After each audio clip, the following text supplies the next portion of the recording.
Well, the countdown has now started for the 2023 African Cup of Nations. Of course, it will be hosted in 2024 for the reasons being the FIFA World Cup eating into the preparation period last year. The World Cup was held in December, so teams could not play the World Cup and play AFCON in January when the calendar ought to be played. So it was moved back by a year, and that means that the tournament will be played next year. That's from the 13th of January to the 11th of February 2024. But it still remains the 2023 African Cup of Nations. And the draws were held on Thursday night in Abidjan, with Nigeria drawn against host nation Cote d'Ivoire in Group A, alongside Equatorial Guinea and Guinea-Bissau. It was a very exciting one, but that's not the only talking point from the draws.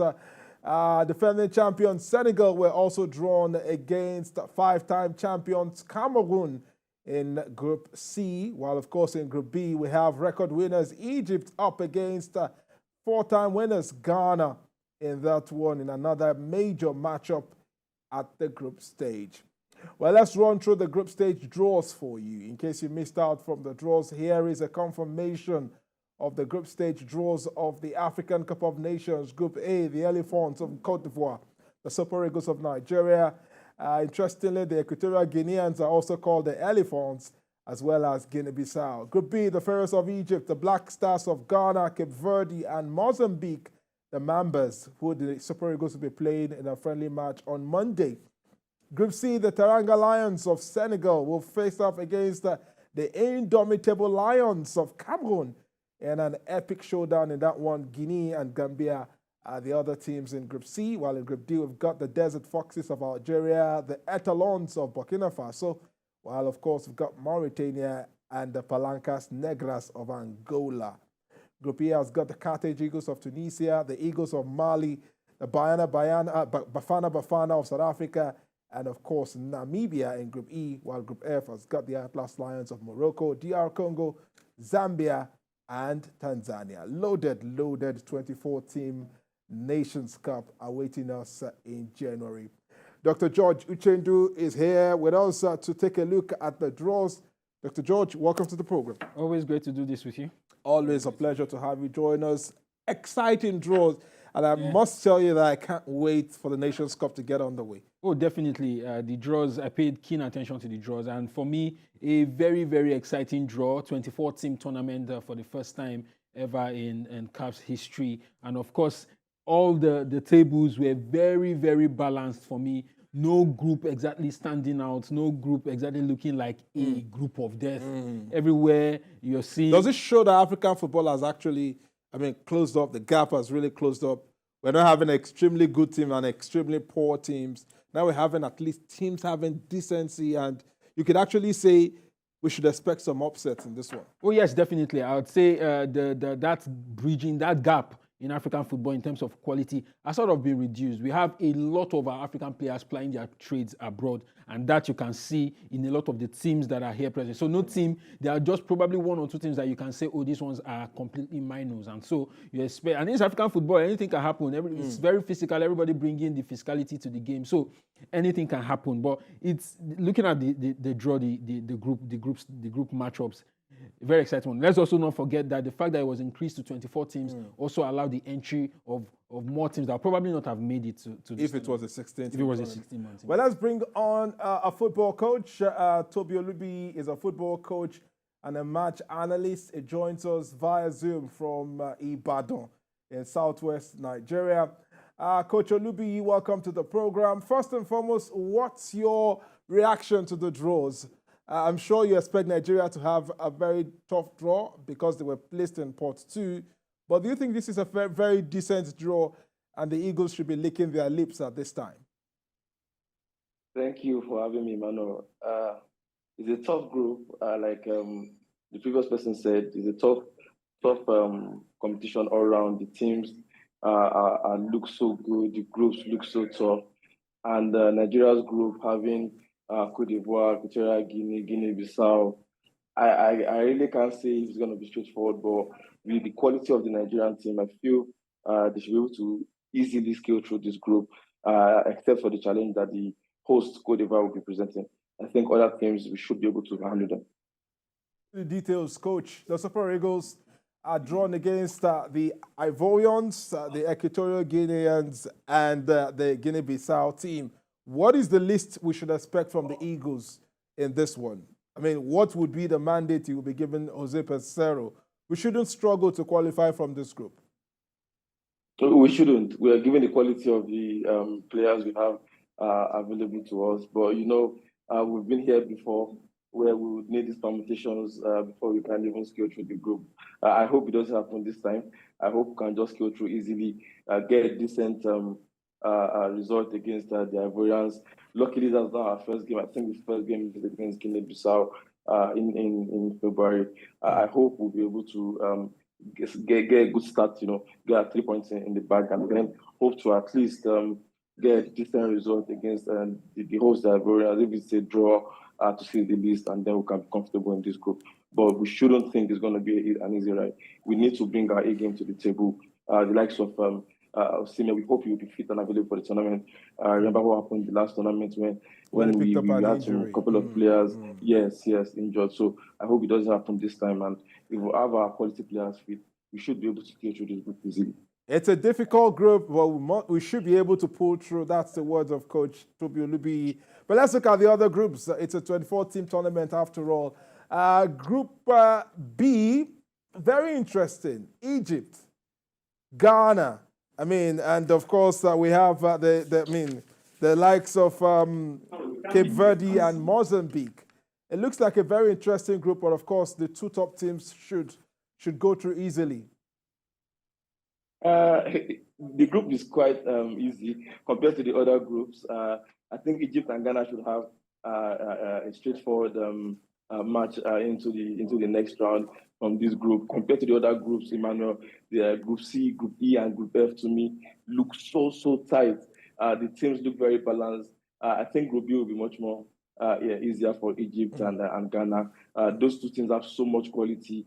The likes of Salah for Egypt and the Ghanaians who have a lot of exciting young players that they've brought in, playing their football in Europe. Exciting to watch. The likes of Partey as well.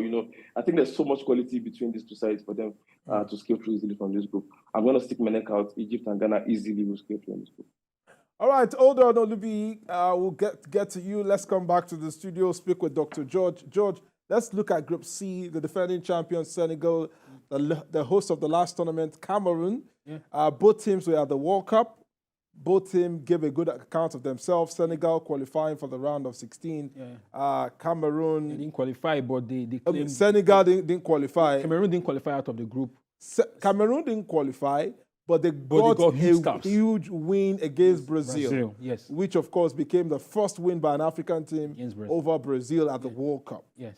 So both teams will be going into this with a lot at stake and a lot going for them. Oh, yes, definitely. The Senegal-Cameroon matchup is one that will be very exciting. Former Battle champions, of the Lions. Yes, Battle of the Lions, the Teranga Lions and Indomitable Lions. Former champions. We know Cameroon won in 2021 when they hosted the COVID-disrupted edition.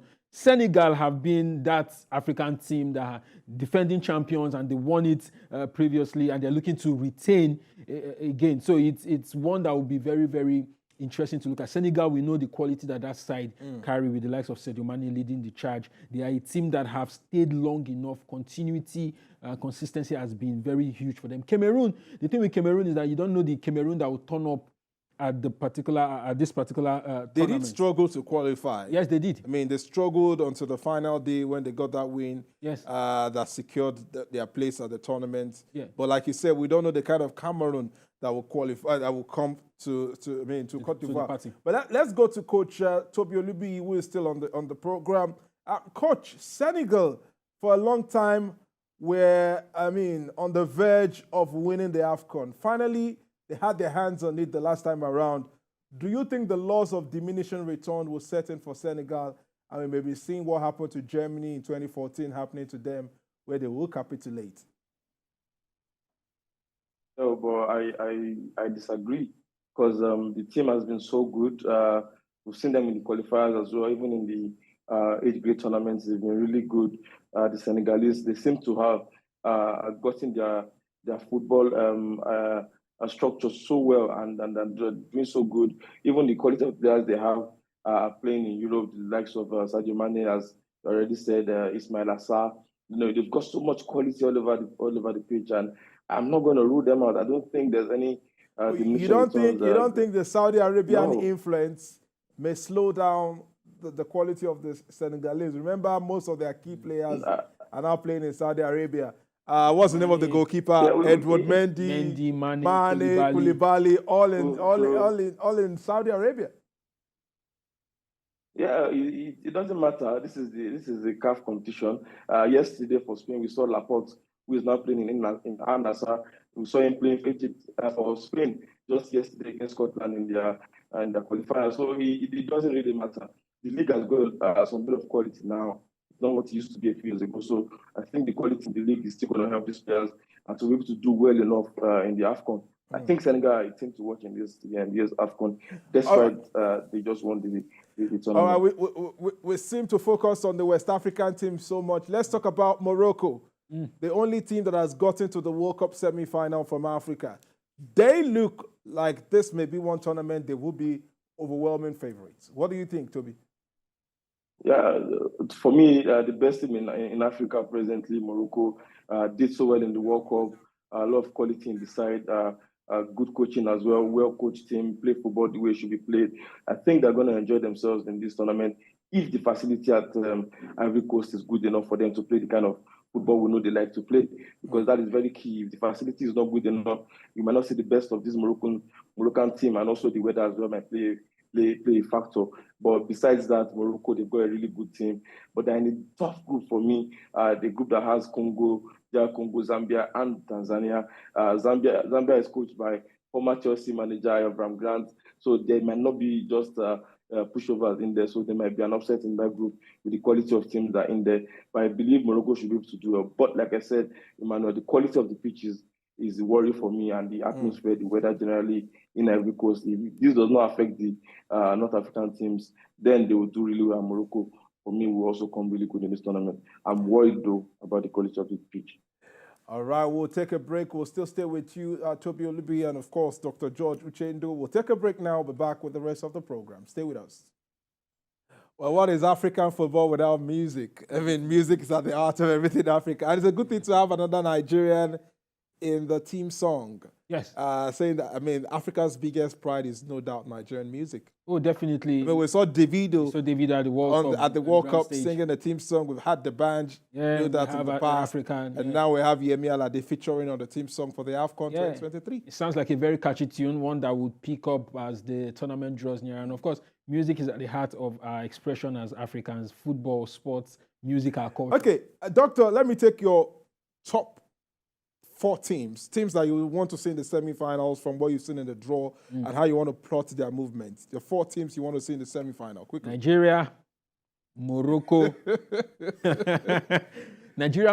Senegal, Algeria. That's your dream 4. Yeah. The Ivorians will not like that. No, the host nation, you don't fancy them to get to the semis? I don't expect them to. Okay. All right, Coach Toby, I mean, let's quickly have your top 4 takes. Do you have any 4 nations that you would fancy seeing in the semi-finals? Mine is also very similar to the doctor's. Nigeria, Morocco, Senegal, and Ghana for me. Ghana. I think Nigeria and Ghana have a score to settle. All right. I'm sure your Ghanaian friends would like to hear that. Well, let's talk about the Super Eagles. They will get their preparation started for the AFCON tonight. In the next few minutes, we should be having the starting lineup for Nigeria against Saudi Arabia. A lot of expectations for that game. The Eagles will be using it as a warm-up for their World Cup game against Lesotho. Yes, we have the starting 11. Uzoho in goal. We have Semi Ajayi, Tyrone Ebuehi, Bruno Yemechi, Calvin Bassey. Wilfred Ididi starting as a captain. And that's a good one because we saw him against Sao Tome and he gave a very, very good display as a captain of the team. We have Alex who will be back in the starting lineup. There's Victor Boniface pairing up with Victor Osimhen and Samuel Chukwueze up front. And of course, there is Ademola Lookman playing from the flanks. Let me start with you, Doctor.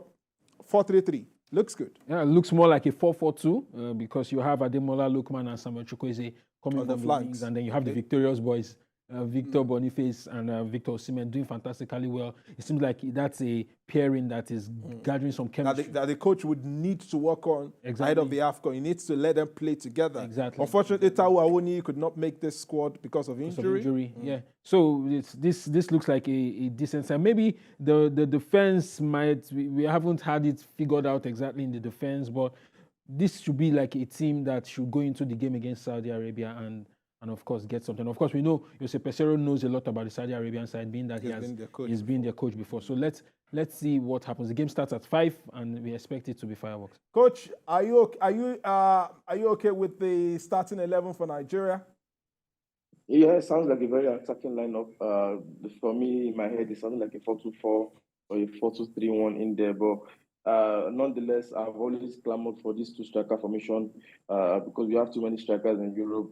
A lot of clubs are saying they don't have strikers. Countries are saying they don't have strikers. But Nigeria, we are blessed. We have about 6-7 top strikers scoring goals every week for their club. So to have 2 strikers up front on Osimhen, the 2 Victors, Victor Osimhen and Victor Boniface, I'm looking forward to their combination and how that works out against Saudi Arabia. Victor Boniface is very good with the ball at his feet. On Osimhen, good finisher. I would like to see how that works together.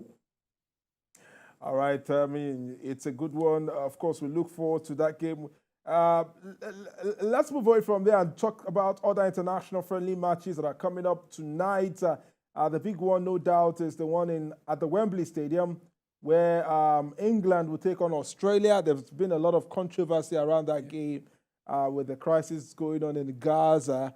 But of course, we will focus on the football here. Of course, here are these are the Euro qualifiers. We'll talk about that in a bit.